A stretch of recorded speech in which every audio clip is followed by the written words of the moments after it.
Hello friends, welcome to मकान classes. Friends, set की series को आगे कंटिन्यू करते हैं। सेट में हमने टाइप्स ऑफ सेट के बारे में बात की थी, तो नो डाउट आज हम उन पर बेस्ड कुछ एग्जांपल्स करने वाले हैं। लेकिन उससे पहले मैं आपको एक चीज़ और बताने वाला हूँ, और वो क्या होगी। देखो, एक आपको इंटरवल के बारे में पता होना चाहिए, ठीक है। तो थोड़ा सा इंटरवल्स के बारे में जानकारी दे देता हूँ मैं। तो आज की अपनी पहली हेडिंग रहेगी intervals as subset of R. Intervals as subset of R, यानी अगर मैं कहूँ तो इसे कह सकता हूँ वास्तविक संख्याओं के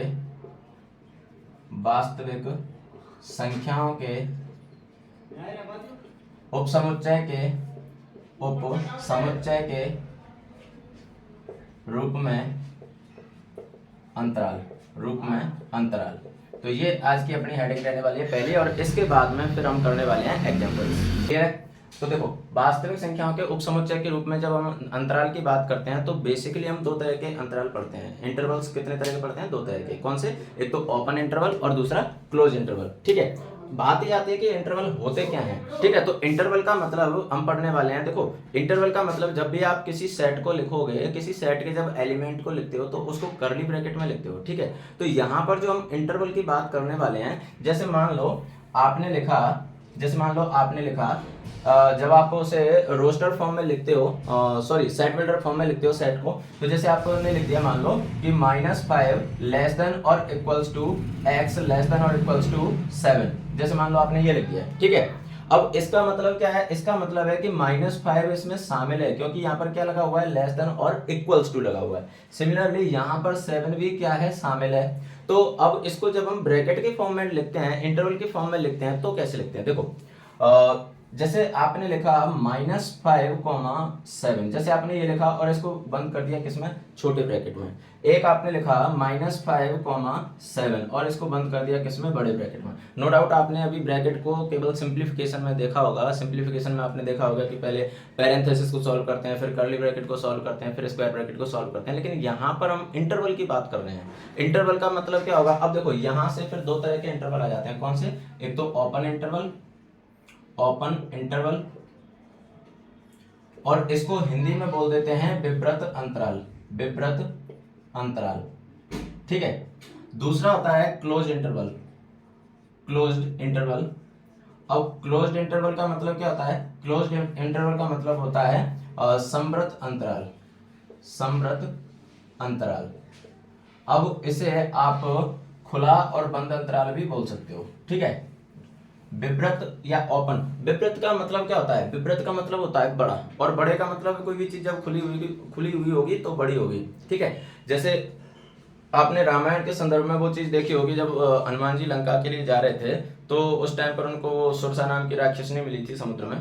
तो वहां पर आपने देखा होगा, वहां पर क्या है कि जस जस सुरसा बदन बढ़ावा, ऐसा कुछ उसमें था। जस जस सुरसा बदन बढ़ावा दूसर कर कपि रूप दिखावा, ऐसा कुछ उसमें चौपाई है। तो कहने का मतलब वहां पर वो क्या है, उसके मुख को वो खोलती जा रही थी, है ना। उसके मुख को खोलती जा रही थी, तो उसका मुंह क्या होता जा रहा था? बड़ा होता जा रहा था। तो यहाँ पर भी सेम वही चीज है कि विवृत यानी ओपन, आप इसको बोल सकते हो विवृत की जगह पर खुला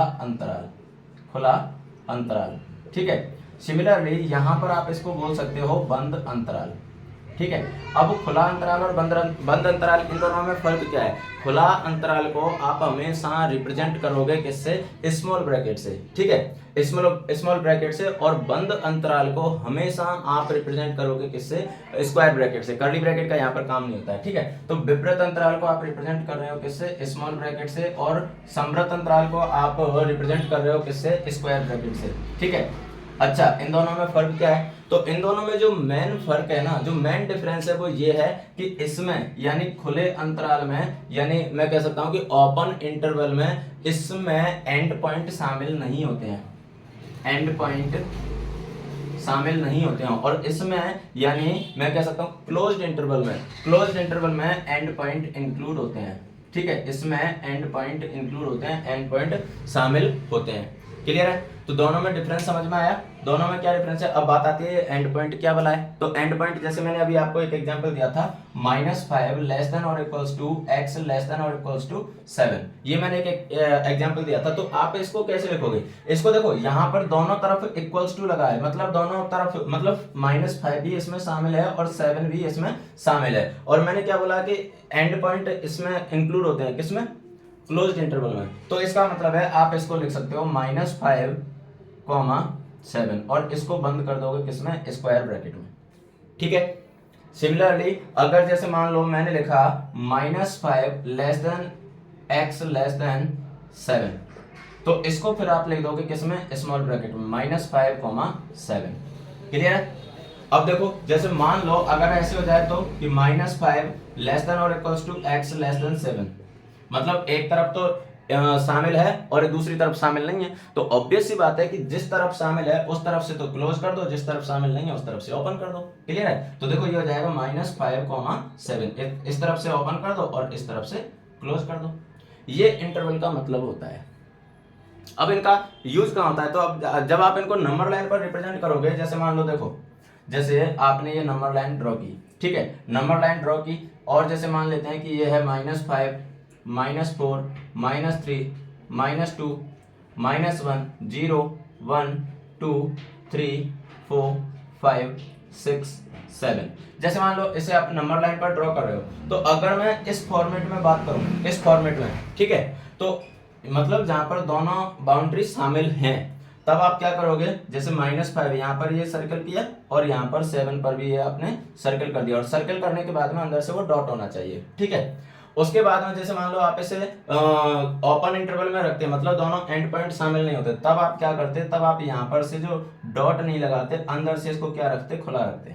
ठीक है, इस तरह से। समझ में आया? इस तरह से। जैसे आप लोगों ने साइंस में फिजिक्स में जो पढ़ा होगा, फिजिक्स में जब हम स्विच को डिनोट करते हैं, तो स्विच में भी तो यही होता है ना भाई। स्विच को डिनोट आप कैसे करते हो फिजिक्स में? फिजिक्स में स्विच को डिनोट ऐसे करते हो ना, अगर ऐसे ये स्विच बनी हुई है, इसका मतलब क्या है कि सर्किट ओपन है। सर्किट ओपन है मतलब इसमें करंट फ्लो नहीं हो रहा है, लेकिन जैसे ही आपने बीच में इसमें डॉट लगा दिया, इसका मतलब क्या है कि अब ये स्विच मतलब अब इसमें करंट फ्लो हो रहा है। क्लियर है?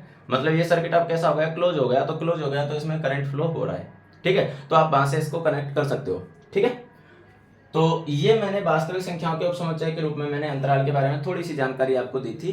तो उम्मीद कर रहा हूँ कि समझ में आया होगा। कोई बात नहीं, अगर समझ में नहीं आया तो जब हम एग्जाम्पल करेंगे तब एक एक चीजें आपकी क्लियर हो जानी है। ठीक है, जब इस पर बेस्ड हम कुछ क्वेश्चंस करेंगे तो आपकी समझ में बहुत अच्छे से ये चीजें आ जाएंगी। क्लियर है? तो ये अपने लिए थोड़ी सी एडिशनल जानकारी थी। अब इसके बाद में हम करने वाले हैं कुछ एग्जाम्पल्स सॉल्व। ठीक है, तो चलिए एग्जाम्पल करते हैं। फ्रेंड्स, एग्जाम्पल नंबर 9 आपके सामने दिया हुआ है। नीचे लिखे समुच्चयों पर विचार कीजिए। Consider the sets. आपको कुछ सेट्स दे रखे हैं। एक सेट तो क्या है? 5 है। दूसरा है a equals to 1 and 3, b equals to 1, 5 and 9, c equals to 1, 3, 5, 7 and 9। ये आपको 4 सेट दे रखे हैं। ठीक है, प्रत्येक समुच्चय युग्म के बीच सही प्रतीक सबसेट अथवा नॉट सबसेट भरिए। इंसर्ट द सिंबल सबसेट और not subset between each of the following pairs of set. यानी आपको ये कुछ क्वेश्चंस दे रखे हैं, इसमें आपको ये बताना है कि ये जो पेयर है वो सबसेट होगा या नहीं होगा। मतलब सबसेट और नॉट सबसेट वाला सिंबल आपको इसमें फिल करना है।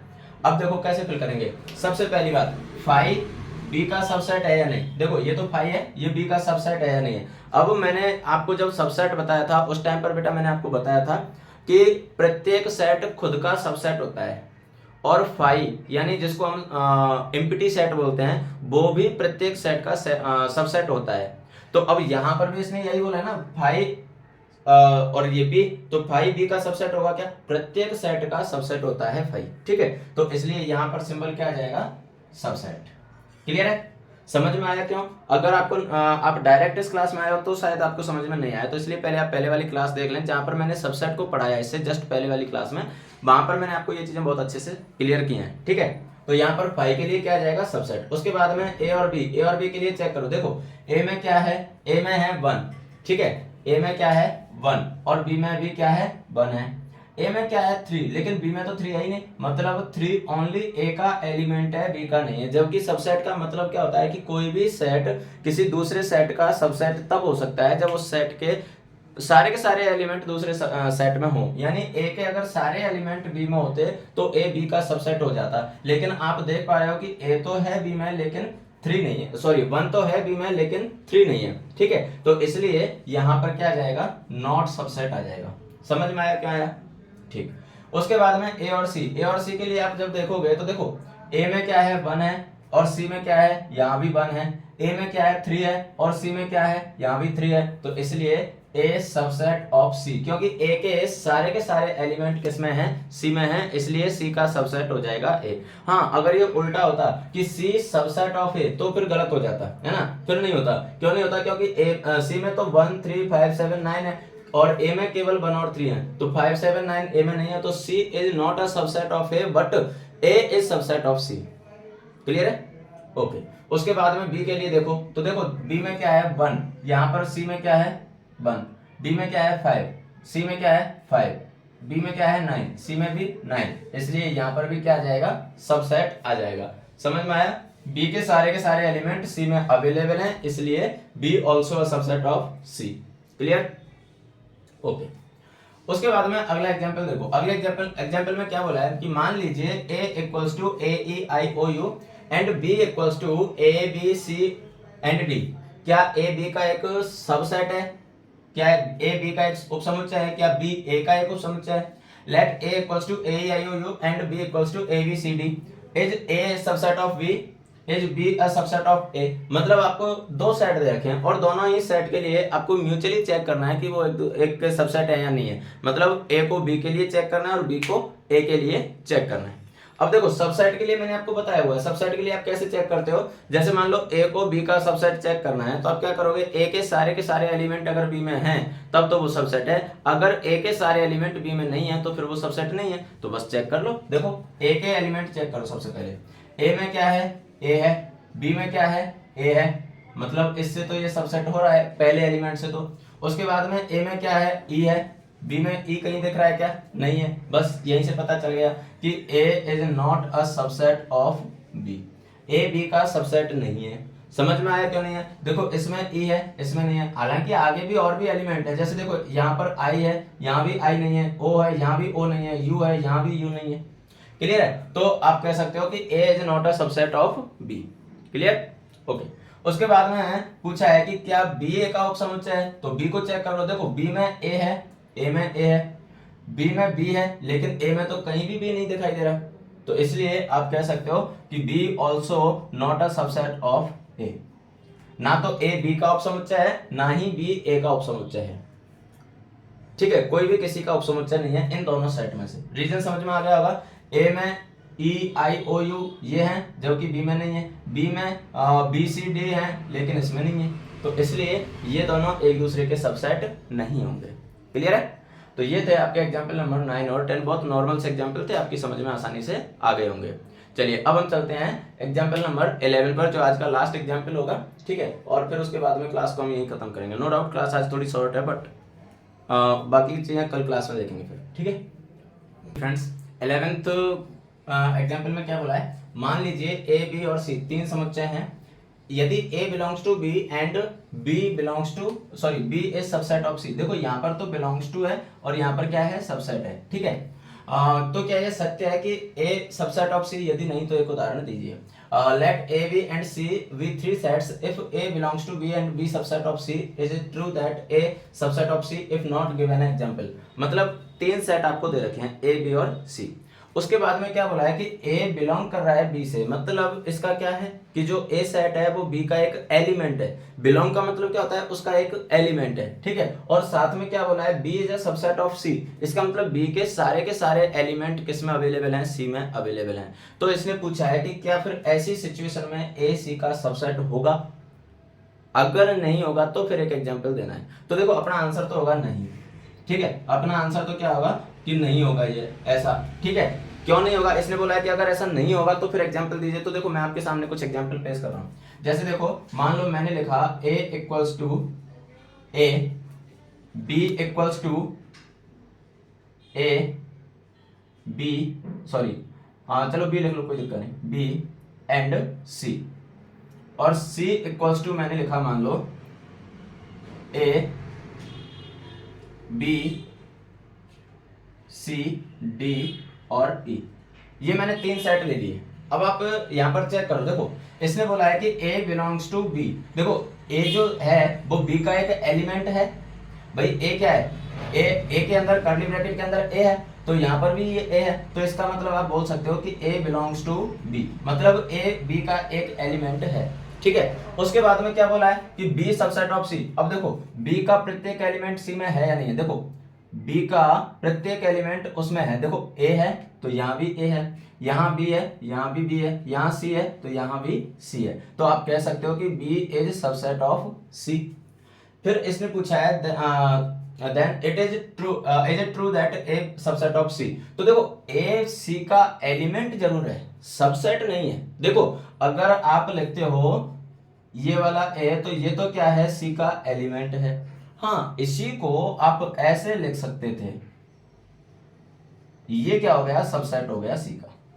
ऐसा क्यों हुआ, ध्यान करो, अपनी पहली क्लास, मैंने पहली क्लास में क्या बताया था कि सेट को हमेशा कर्ली ब्रैकेट के अंदर लिखा जाता है, ठीक है, सेट को हमेशा कर्ली ब्रैकेट के अंदर लिखा जाता है। तो कर्ली ब्रैकेट के अंदर लिखा, इसका मतलब ये क्या हो गया, ये क्या हो गया, ये देखो ये तो इसका एक एलिमेंट हो गया है ना। जब आप पावर सेट को जब याद करोगे तो पावर सेट में हमने क्या पढ़ा था कि हर एलिमेंट को कर्ली ब्रैकेट के अंदर बना करके उसका सबसेट बना दिया जाता है। तो अब इसके आप सबसेट बनाने का ट्राई करना, हम कैसे बनाते थे पावर सेट में सबसेट कैसे बनाते थे, एक एक एलिमेंट को उठाते और उसका क्या करते कर्ली ब्रैकेट में उसको बंद कर देते। तो देखो पहला एलिमेंट उठाया मैंने ये ए, ठीक है, ये पहला एलिमेंट है, इसको मैंने कर्ली ब्रैकेट में बंद कर दिया, अब ये क्या बन गया, सबसेट बन गया। देखो समझ में आया, पावर सेट में मैंने यही बताया था आपको, जैसे सिमिलरली आप बी उठाओगे, इसको कर्ली ब्रैकेट में बंद कर दिया, यहां पर एक कर्ली ब्रैकेट ऑलरेडी है, तो ये सी का एलिमेंट होगा ना कि सबसेट। उम्मीद कर रहा हूं कि समझ में आया होगा। देखो वापस रिपीट कर रहा हूं कि ए एक सेट था जिसमें केवल और केवल एक ही एलिमेंट है ए, ठीक है। फिर बी दूसरा एक सबसेट है जिसमें 3 एलिमेंट हैं ए बी सी, लेकिन ए क्या है, कर्ली ब्रैकेट में बंद है, मतलब आप इसको एक एलिमेंट की तरह कंसीडर करो, ठीक है। ये क्या है, एक एलिमेंट है, कर्ली ब्रैकेट के अंदर ये क्या है, एक एलिमेंट है, ठीक है। उसके बाद में सी है, सी में टोटल कितने 5 एलिमेंट हैं, और उसमें कर्ली ब्रैकेट के अंदर ए है, फिर बी सी डी और ई, ये एलिमेंट है। अब देखो ये जो सेट ए है ना, ये सेट ए पूरा का पूरा इसके अंदर अवेलेबल है, इसका मतलब ये सेट ए क्या हुआ, सी का एक एलिमेंट हुआ, ना कि सबसेट। क्लियर है। जब और सिमिलरली सेट ए पूरा का पूरा बी के अंदर अवेलेबल है, तो ये भी बी का क्या हुआ, एलिमेंट हुआ। तो जो सेट ए है वो ए और बी दोनों का एलिमेंट है, सबसेट नहीं है। क्लियर है। तो उम्मीद कर रहा हूं कि समझ में आया होगा। तो इसलिए इस एग्जाम्पल का जो आंसर होगा वो क्या होगा कि नहीं, ऐसा जरूरी नहीं है कि ए और ए बी सी 3 जो सेट दे रखे हैं उसमें से अगर ए बी का एक एलिमेंट है और बी सी का एक सबसेट है, तो फिर ए सी का सबसेट नहीं होगा, उसका क्या होगा, एलिमेंट होगा। क्लियर है। तो उम्मीद कर रहा हूं कि आपको ये चीजें सारी समझ में आ चुकी होंगी। तो चलिए बेटा आज की क्लास को हम करते हैं यहाँ पर खत्म, ठीक है। नो डाउट क्लास थोड़ी शॉर्ट है बट कोई बात नहीं, ठीक है। आज की क्लास को यहाँ पर हम खत्म करते हैं और फिर कल की क्लास में हम इस पर बेस्ड एक्सरसाइज को करने वाले हैं, ठीक है।